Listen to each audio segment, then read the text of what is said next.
Hey everyone, so this is episode 2 of The Real Chinwag with Saleena, and I was a panelist on the Islam channel, which was an amazing opportunity. It gave me a real flavor for just interviewing and just having a one-to-one, really.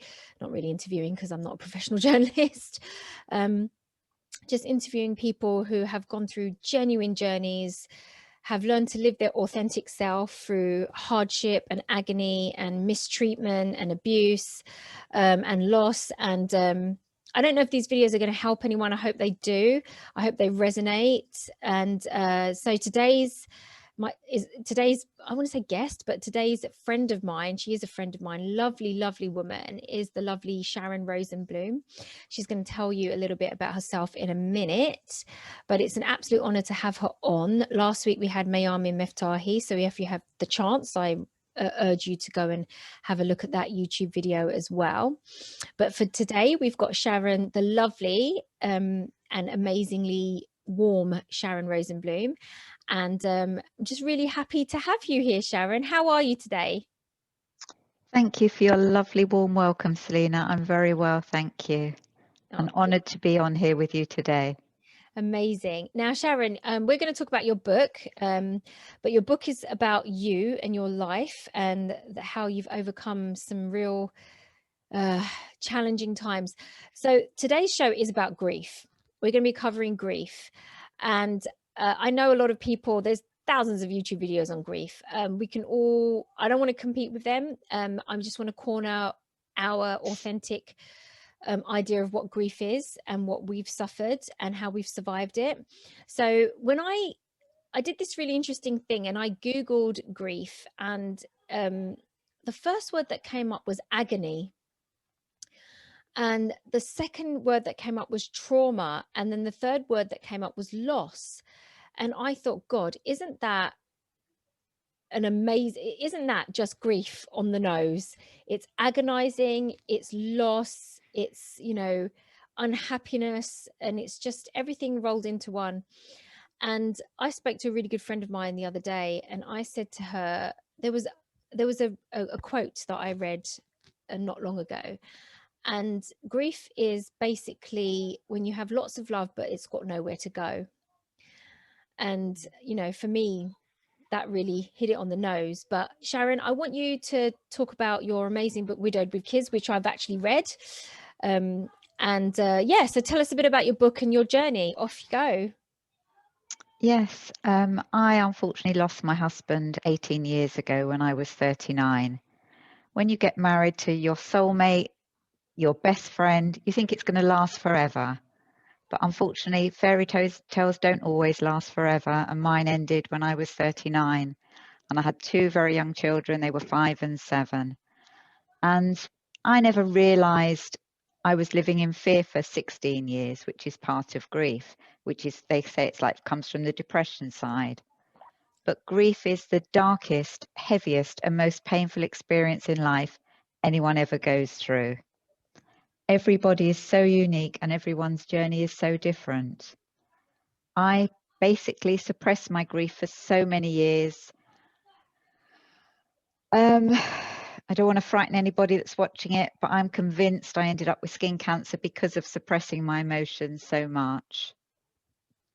Yeah, it's just the most painful place you ever go to in life. It really is. And I want to cover the umbrella of grief, because I think some of the most painful grief is grief when you lose someone that's still alive as well.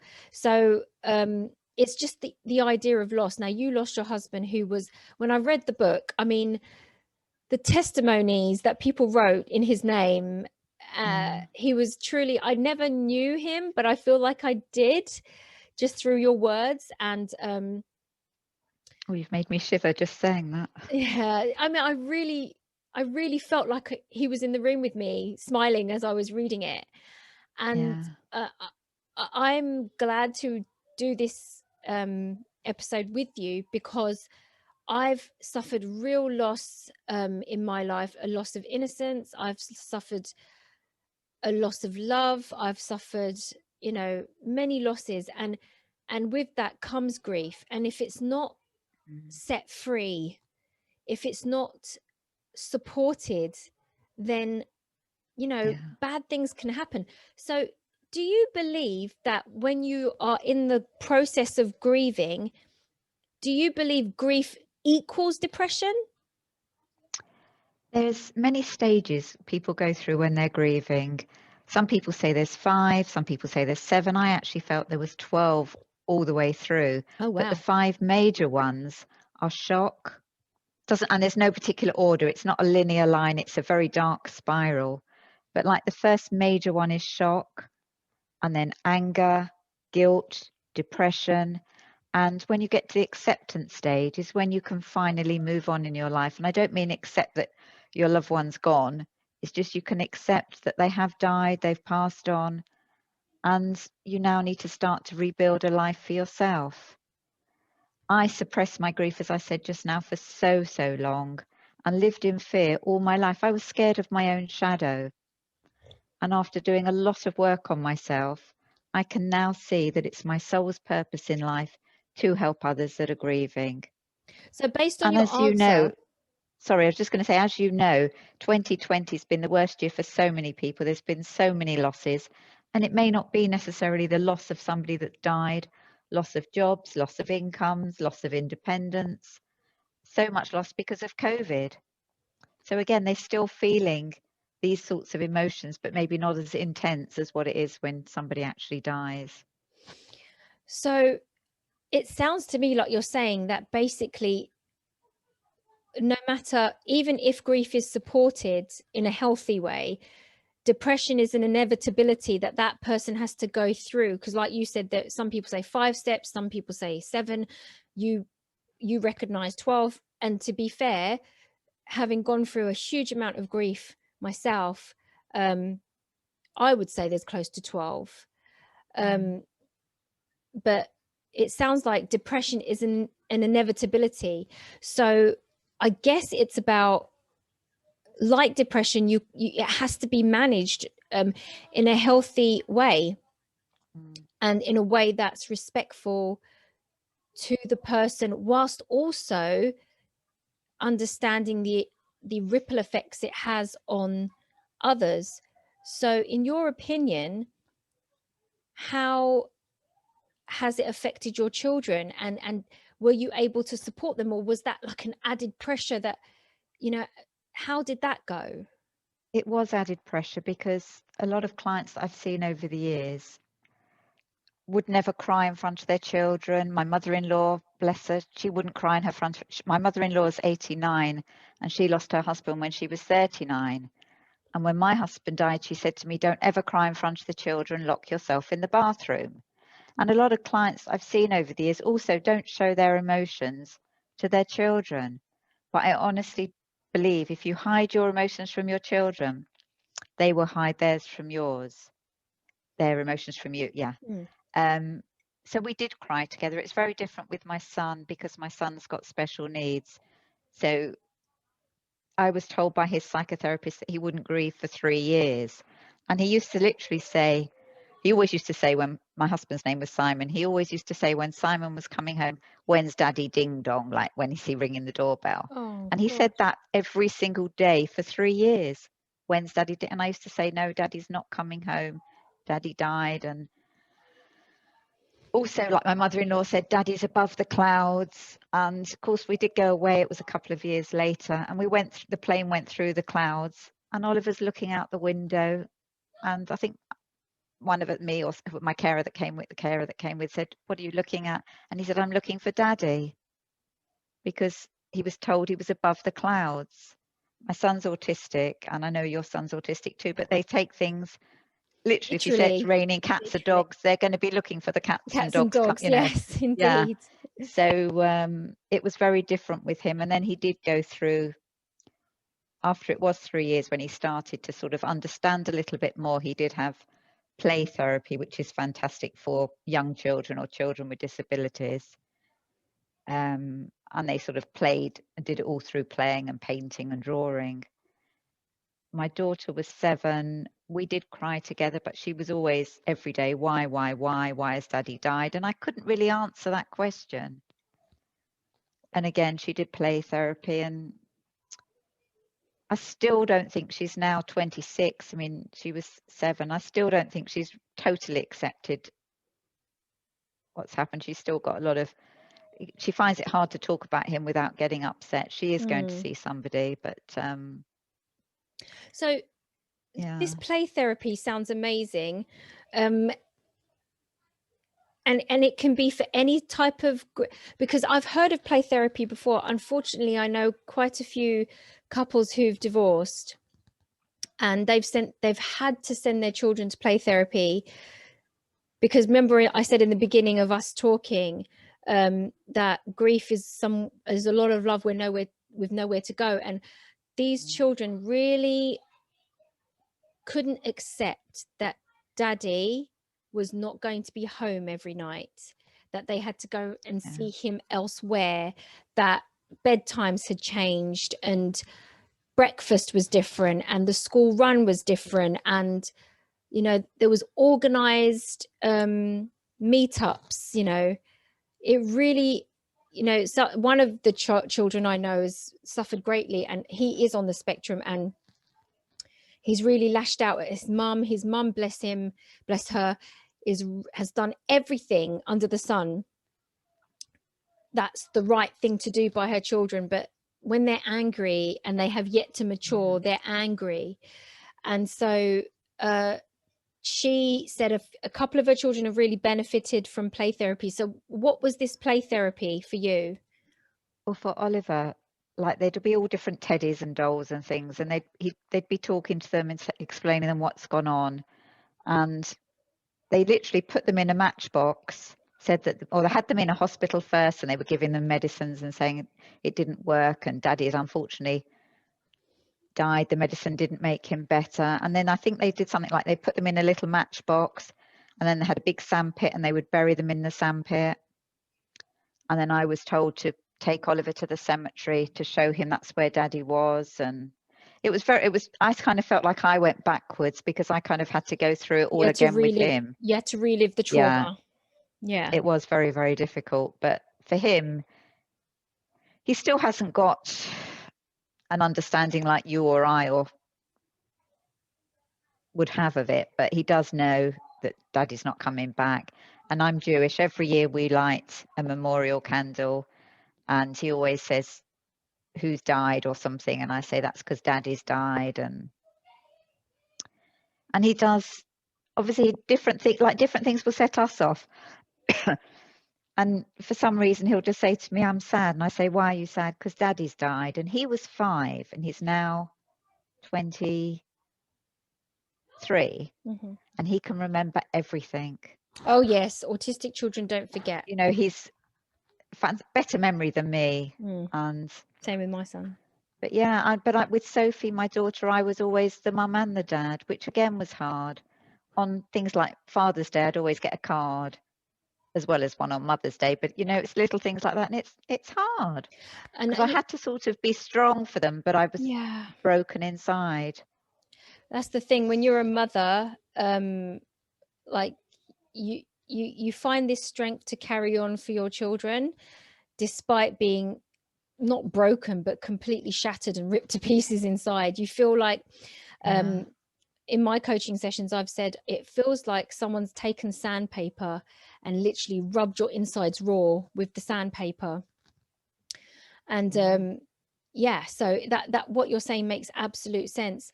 And the fact that it almost sounds like a form of PTSD, that you had post-traumatic stress disorder, and there's EMDR, there's different thought therapies that are available to deal with that. But so, and what's amazing for your story, for me, Sharon, is that when Oliver does remember, you almost have to relive the whole process again. It's almost like it's not that when he remembers, because he like you say, when autistic children don't forget, but it's when their emotions catch up with the actual memory. So they'll remember what happened, but it's when their emotions catch up with it. And so that must be so hard for, is it still hard for you, or have you found a true calling in No. life that's made you come to a place of peace? Yeah, no, I honestly, what I said just before, I honestly feel it's my soul's purpose in life now to help people going through this darkest, most painful place.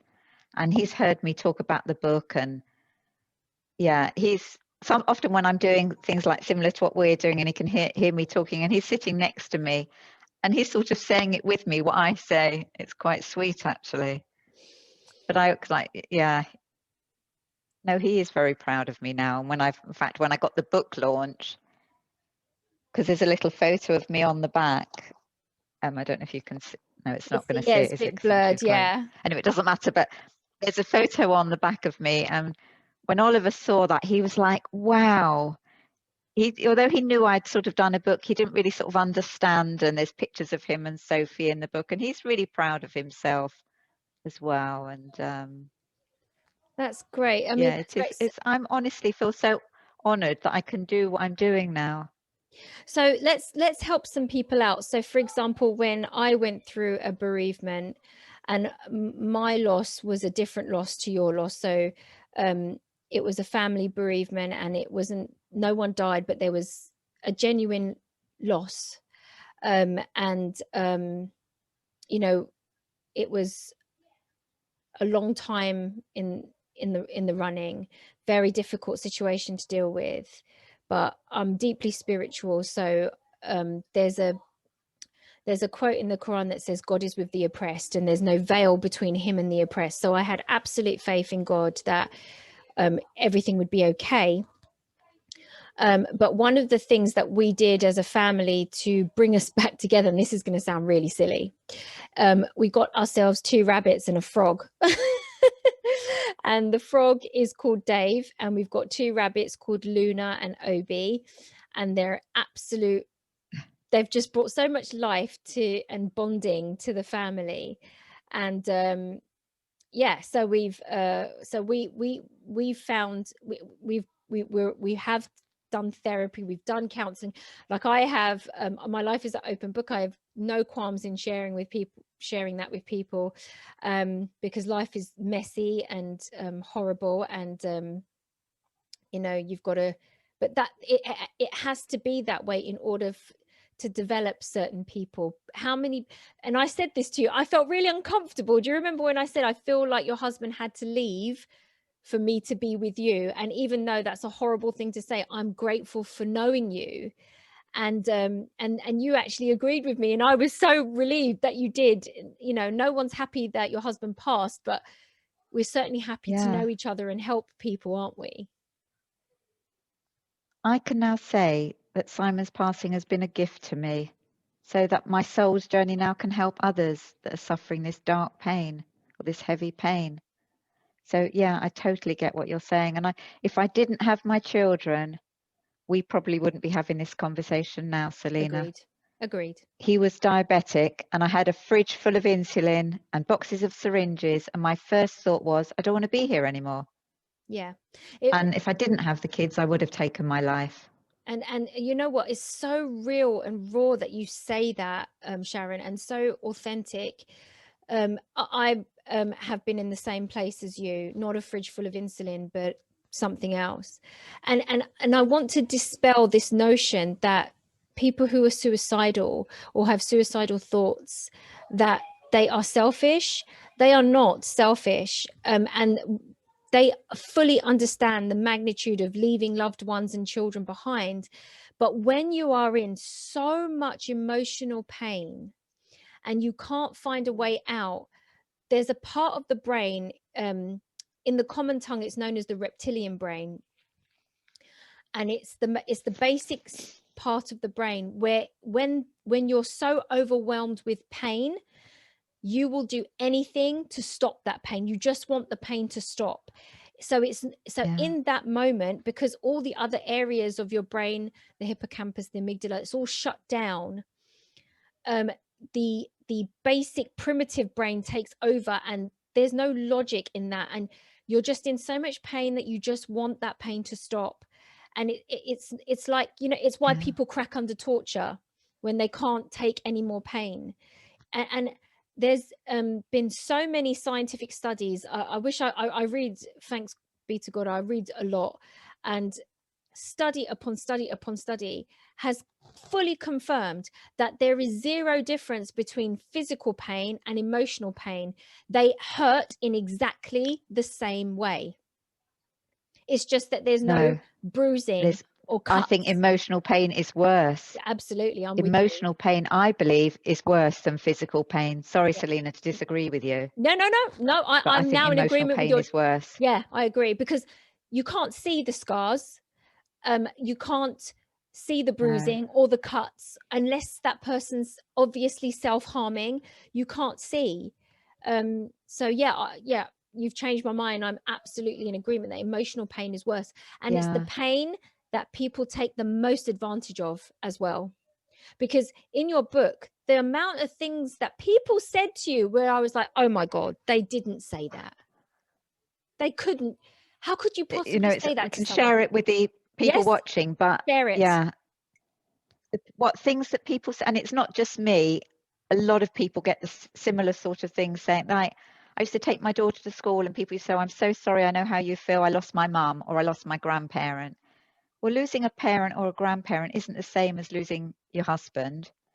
People also said, I know you spoke about your friend that got divorced. Oh, I know how you feel, I got divorced last year.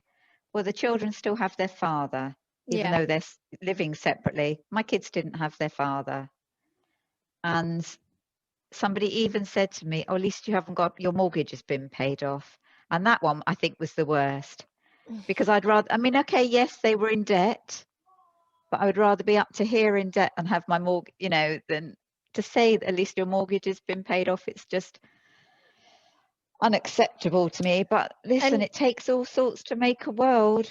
it does, but we have to, as a society and as a people, become emotionally intelligent. Now, when you say to someone who's just lost their husband that, oh yeah, but at least your mortgage has been paid off.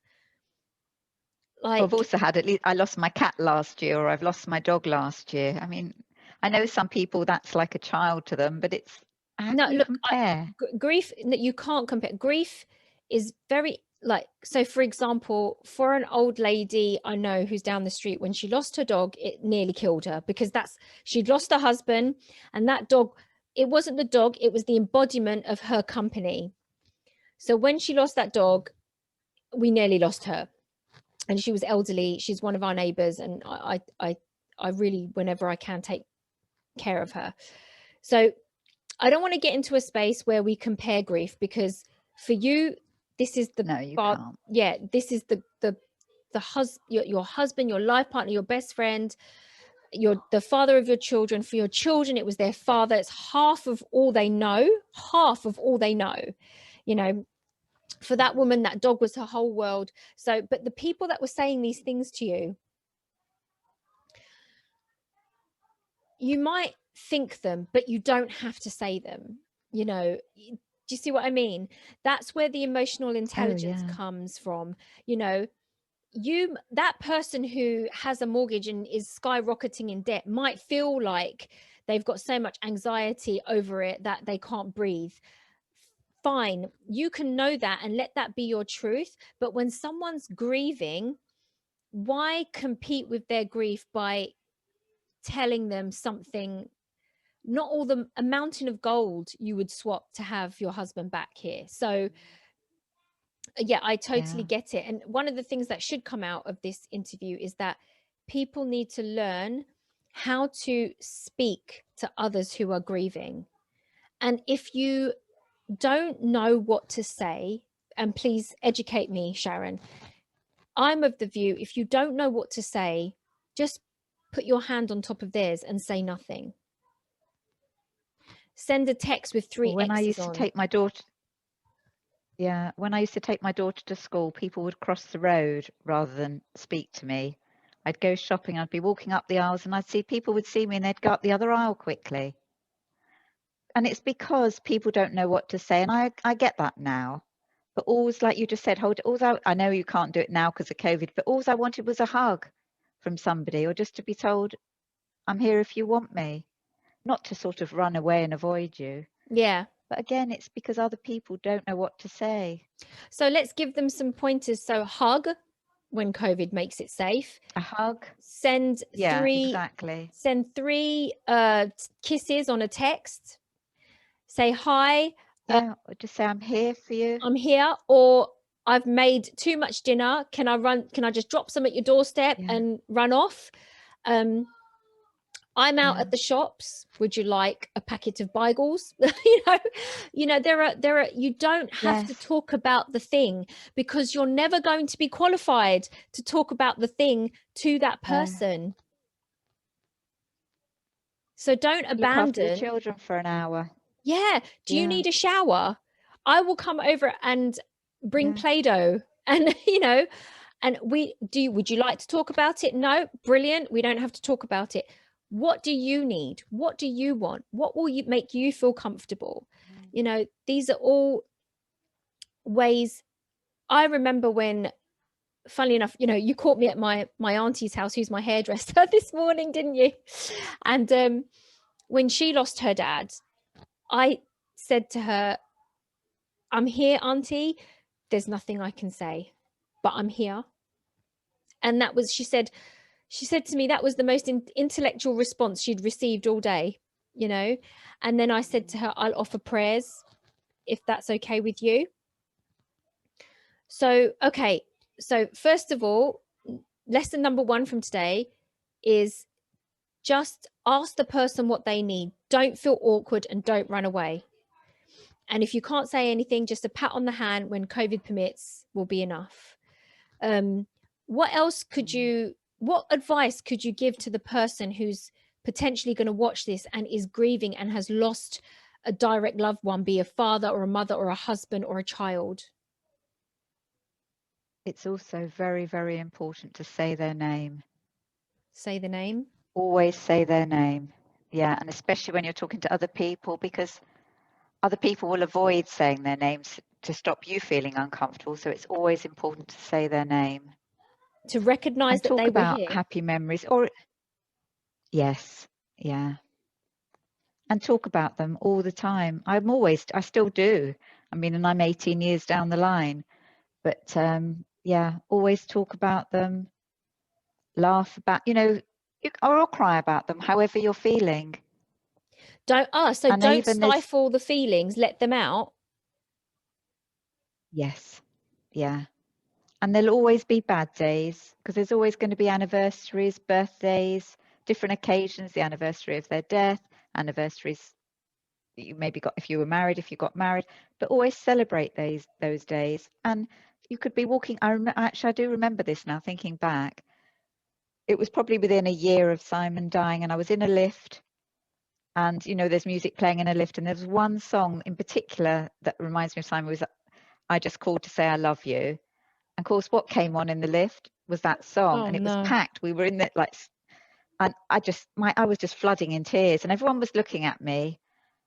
But you shouldn't hold it back. And so what other people think about you? Who cares? They're going to walk on with their life. Wherever you feel it, release it. Yeah. So how do you feel suppressing your emotions? Well, we're going to do another episode on that. Suppressing. We're going to do because you've read this amazing book with all your little post-it notes in it about how suppressing emotions affects the body and actually causes disease. So yes, we will. So, okay, well, let's say you are sitting down with the children, you're about to eat dinner, something comes on the TV and triggers that grief. Should you just let it out in front of the children with an explanation, or just what do you recommend as a grief specialist? I would say let it out. Say whatever it is that you're feeling, because it could be affecting the children too. They may also feel it, but not want to tell you because they don't want to upset you. So I would personally always think it's better to say exactly how you're feeling. Because if you hide your emotions from your children, they will definitely hide theirs from you. And that for me is important, because so many adults have developed, we could go right down the spectrum, horrible narcissistic traits, because they've learned to live in their false self, and that is a learned behavior. And when they live in their false self and they develop these narcissistic traits, I mean, there's lots of ways a narcissist can develop, but this is hiding your emotions and stifling them because of shame is one of the pathways that can lead down that road.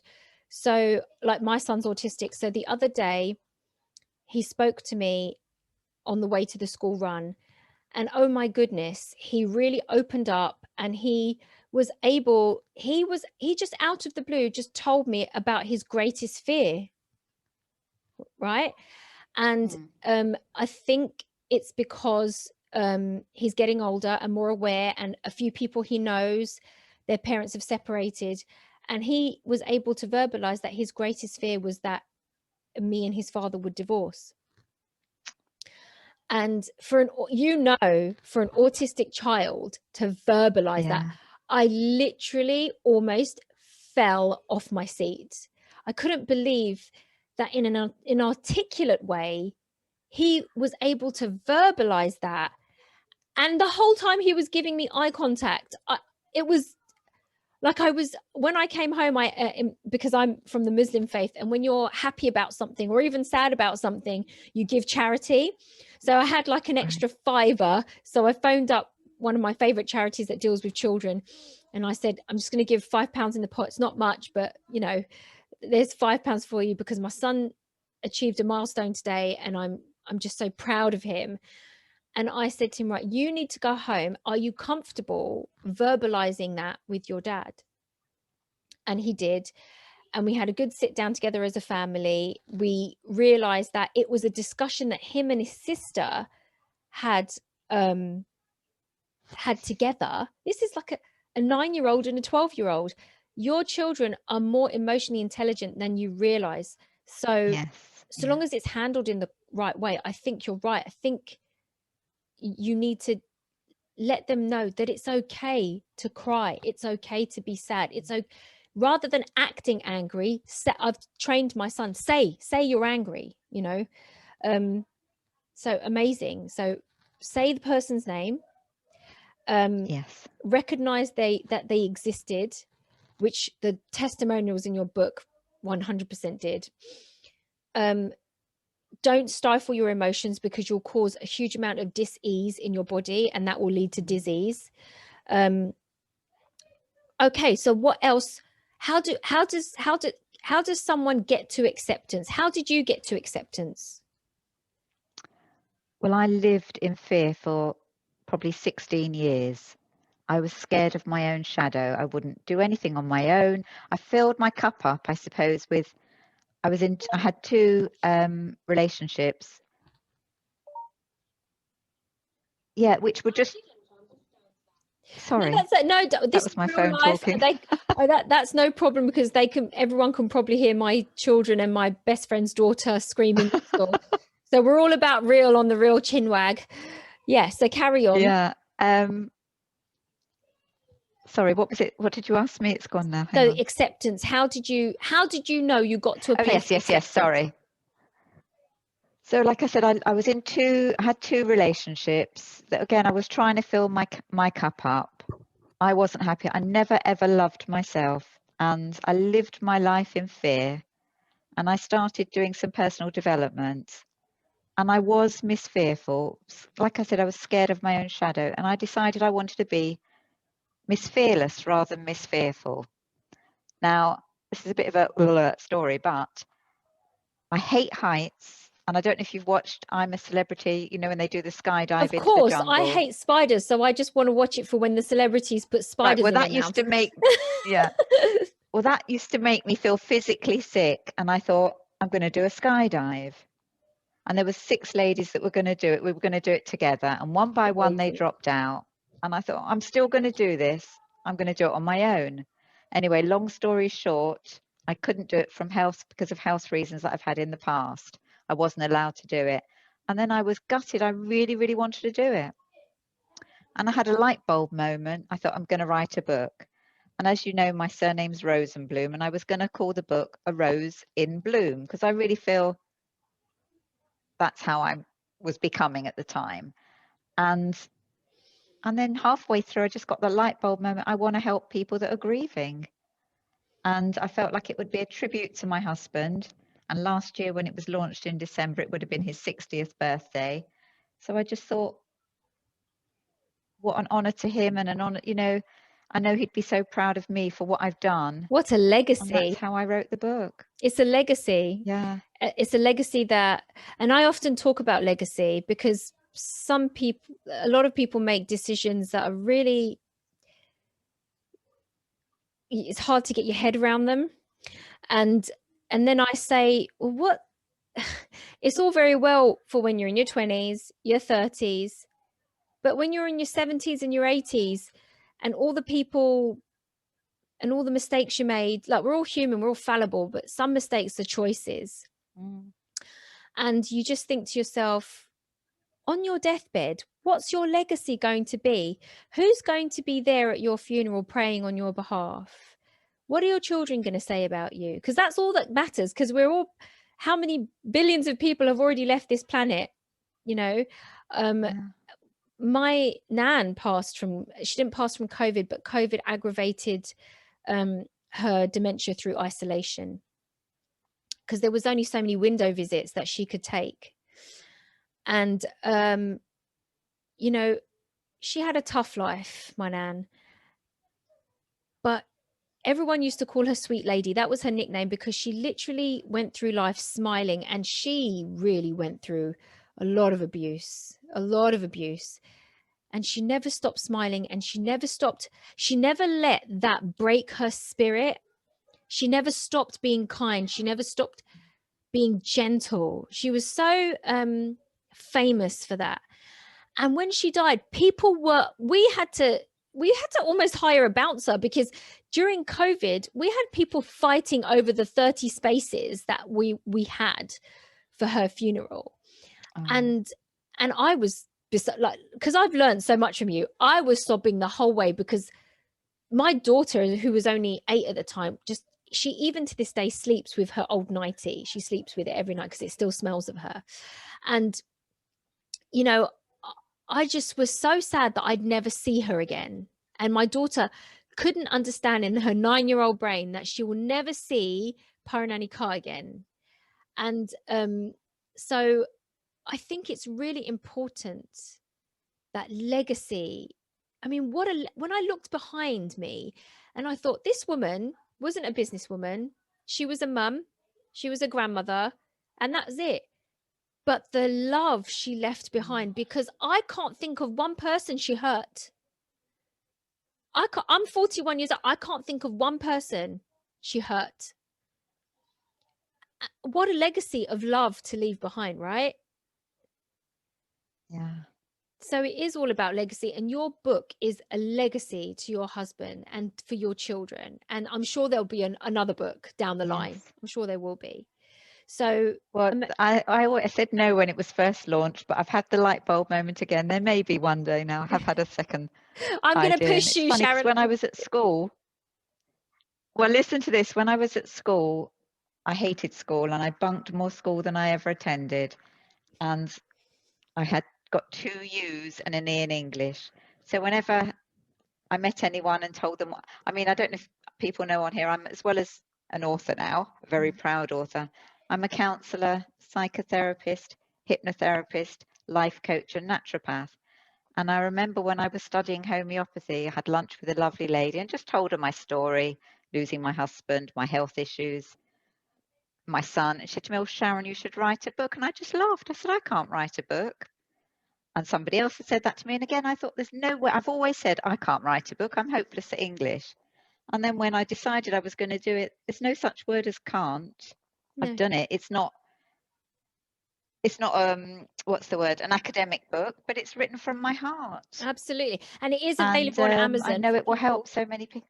I do want the readers to know that it is available on Amazon. I think it's $9.99. It's not a bank breaker. Yes. So I mean, I'm looking at. Well, at the moment, Saleena, right here. At the moment, it's reduced to £4 something. Oh, Amazon have amazing. reduced it. So if you're going to buy it, Now's the so it's time. normally £8.99, but now's the time because it is reduced in price. But I've lost track where I was going there with that. Just that you. Yeah, so when you tell you, it's how you speak to yourself as well. I've always said, I can't do this, I can't do that. You can do anything you want. Yeah. You have to change the way you think and the way you talk. You have to change the way you think. You have to change the way you talk. You have to change the way you treat other people as well. Because for us to be successful in this life, I love Russell Brand, and he's got an amazing podcast called Under the Skin. It's not expensive. It's like £2.50 a month, something like that. And he was interviewing, because I'm studying neuroscience, behavioral neuroscience as well at the moment. And he was interviewing a very famous neuroscientist. And she said that she's done an amazing piece of research she's a professor, and I think it was one of the universities in Australia. And she found that she has control in Australia. She can control the nervous system of her friend in England. Just by 3 words. So she can say something to her friend in England over a text, and can literally, based on how that person reacts to those 3 words, so it could be I hate you, I love you, I appreciate you, those 3 words can determine that person's immune system for the day. So, based on the level of serotonin and endorphins, or based on the level of cortisol, the stress hormone, you can actually, through your behaviors, determine the health of someone else. And this is fascinating, at the forefront science. This is why I've joined the journey of behavioral neuroscience, because this area fascinates me, and I really hope to achieve my PhD one day. But because I have seen some really nasty people out there, and whether they're innately nasty or their behaviors are nasty because they've had childhood trauma or whatever it is, the problem is that when I listened to Simon was your husband, wasn't it? Is that his name? Yes, yeah. Simon's legacy, the legacy of my nan, they have left an absolute legacy of love. And so for me, if you're going to also get through the grieving process, say the person's name, don't stifle your emotions, but also do what you have done and honor them through your continued behaviors and choices. Because the more love you can manifest, the quicker you can get to this level of acceptance. So you didn't quite get to the answer, Sharon. So I'm going to ask you again. How did you know that you finally got to that level of acceptance? Was it the pain? Right. Yes, I remember. Was it the pain? The pain just went down, or? I think when I filled my own cup up, and when I can love myself 100% unconditionally, that's when I started to change. But how did you fall in love with yourself, though? How does someone do that? Because I hear that all the time. And I know I like myself, because I always do the best to my ability to make the right choices by people that I love, and by myself and my children. But let's say someone who hasn't made those right choices, how do you learn to love yourself? Every day I do structures every day. So I meditate when I get out of bed. Yeah. A bit too much information. I go to the toilet first, but once I've done my wee. No, this is I then meditate first. Carry on. Right, meditate first. I meditate. So I would meditate before I even wash my teeth. Okay. If you haven't meditated before, you can start with 2, 3, 4, 5 minutes a day. I now do it probably about 20 minutes in the morning. If I get a chance, I'll do it for 10 minutes in the afternoon, and then I do it again before I go to bed, if I get a chance. But I definitely start my day with meditation. Okay. And a fantastic app that I use, and I don't always use it, sometimes do others, is Headspace, which is fantastic. So I meditate every day. I exercise as well first thing in the morning. I'm not the fittest of people, but I do some yoga first thing as well, or just some stretching. Also journaling. I find this one difficult, but I try and do it whenever you get, everybody gets on average 60,000 thoughts in their mind a day. I probably And get if you double get that. stuck in those thoughts, yeah. Yeah. But when people get stuck in, but the thoughts aren't really you. No, you're the observer It's your of the thoughts. subconscious doesn't. That's right. Yes, yeah. So it's very worthwhile journaling all these random thoughts that you get, because they're your subconscious thoughts. That's right. Some people, some psychologists call that brain dumping. A good friend of mine, Farah Halaby, Yes. who's a parenting coach, amazing woman, and she was on the Islam channel with me for 4 years. She said, brain dump, Saleena, brain dump. So you can brain dump through social media, you can brain dump privately, you can write the journal, type the journal, WhatsApp yourself, there's lots of ways of doing it. Okay, Yes, so through this that's another big one. routine of meditation and breathing and exercising to release those happy hormones, and then learning, because you went on a personal development journey, so you through that, and a huge yes, please carry on. No, carry on. So I was going to say a huge one, which a lot of people, when they go through grief and loss, is addictions. Many people turn to drink, some people smoking. Mine was sugar and food, shopping. There's lots of addictions people get, and when you're addicted to things, it releases dopamine. Mm-hmm. Yeah, which makes you feel high for a minute and then you drop down again. I literally ate every emotion I felt and sugar, but that carried on for years. Last year in May, I'm nearly a year out, I got rid of my sugar addiction. And oh my God, when I got rid of the sugar, I don't eat sugar at all now. I feel like I'm a completely different person, in a peace, in a joy, and in a happiness I now feel. Okay, it is incredible. So we are gonna have another episode together where we talk about the body manifesting illnesses because of grief, and also the body manifesting addictions because of grief, because it can be harrowing. Drug addictions, sex, a lot of people suffering with it can become promiscuous. Which, look, no one's here to judge your lifestyle, but if you're doing something for that hit of dopamine, that is not healthy and that is not safe. If you have a liberal lifestyle and you have many partners, that's fine. That's your lifestyle. That's how you live. But if you're doing it specifically to fill a void, that is when it becomes extremely dangerous. It's almost a form of self-sabotage.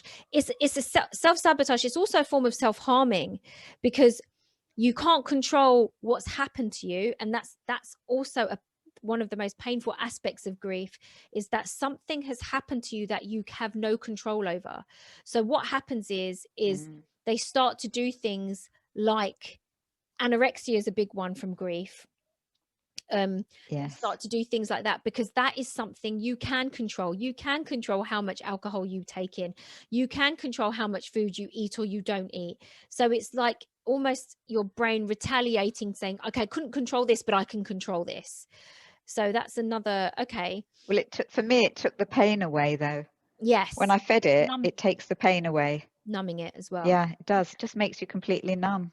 Yeah, so you're numbing it. There's an element of controlling what you can't control, and that's why please, I urge people to take down Sharon's email address. She is a counselor. If you're suffering from grief, please get in touch with her or get in touch with me and I will refer you on.